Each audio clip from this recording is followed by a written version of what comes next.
Bonjour, bienvenue dans ce second cours par Internet.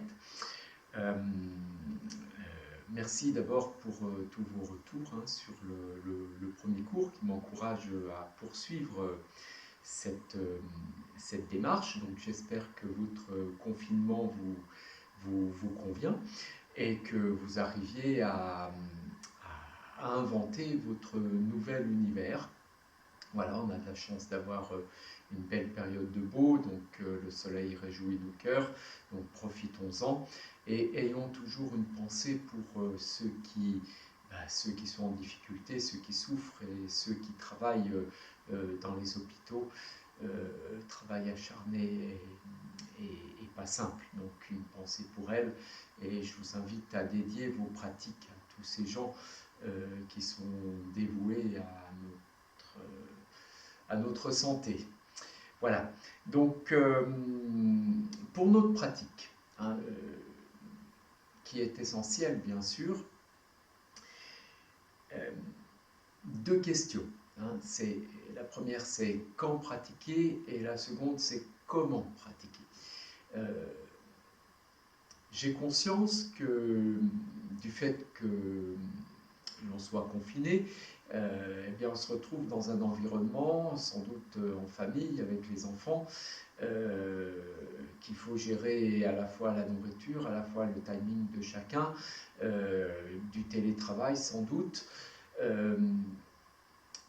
Et ça, ce n'est pas simple. Comment essayer de placer une séance de yoga à travers tout ça, avec des enfants qui bougent, qui manifestement ont besoin de sortir ou ont besoin de faire des choses, et des sollicitations diverses et variées. Donc je vous invite à si possible, placer vos pratiques le matin.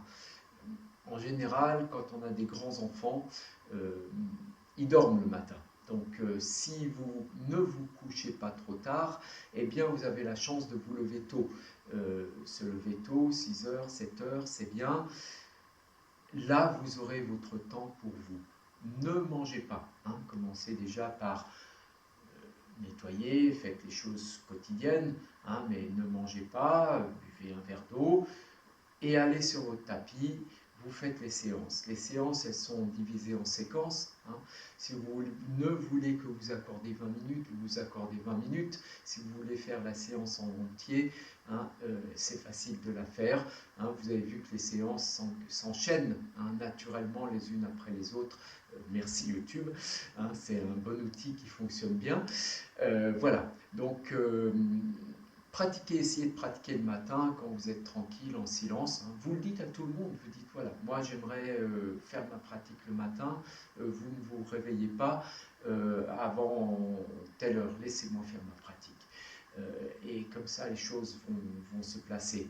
Après, si vous devez travailler, eh bien c'est un peu plus difficile parce que quand on rentre le soir, que l'on est sollicité par faire à manger, par les enfants, etc., et qu'on a envie de passer du temps avec eux, ça devient plus difficile. Donc, eh bien, je vous souhaite de trouver une petite place pour le yoga. Peut-être simplement 20 minutes en intériorisation, choisir une petite séance, vous mettre dans le coin et le dire à tout le monde que vous avez besoin de ce temps pour vous. Voilà, donc je vous souhaite cette chance de pouvoir pratiquer. La deuxième chose, c'est comment pratiquer. Et oui, vous êtes tout seul. Je ne suis qu'un guide, guide encore c'est un peu prétentieux, je ne suis là que pour vous raconter une belle histoire, j'aime bien ce mot, vous raconter une belle histoire et vous faire vivre une aventure. Donc la première chose, je vous invite à suivre ma voie. Je pense que je détaille assez les cours pour que vous puissiez vous passer de l'écran. C'est-à-dire, vous laissez votre regard venir à 45 degrés ou vous fermez les yeux, comme quand on pratique les yeux bandés, ou vous essayez d'être le plus intériorisé possible, le regard tourné vers l'intérieur. Et simplement de suivre la voie. Les postures sont simples.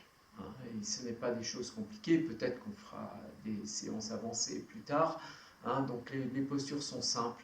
N'essayez pas de les pousser au bout, ça n'a pas d'importance. Hein. L'important, c'est que vous soyez conscient de votre souffle. L'expire, l'inspire. Vous essayez de suivre votre rythme. Si vous avez une inspire courte, une expire courte, alors les postures sont courtes. Ça n'a pas d'importance.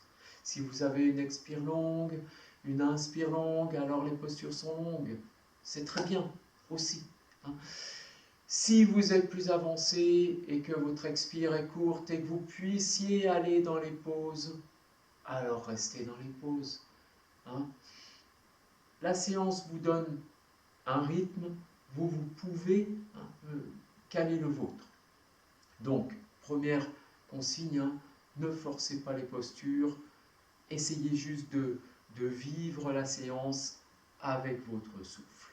Voilà, c'est ce que je vous conseille, de faire vivre la séance avec votre souffle. Et vous prenez le temps qui vous est nécessaire. Bien, je pense que j'ai tout dit pour aujourd'hui.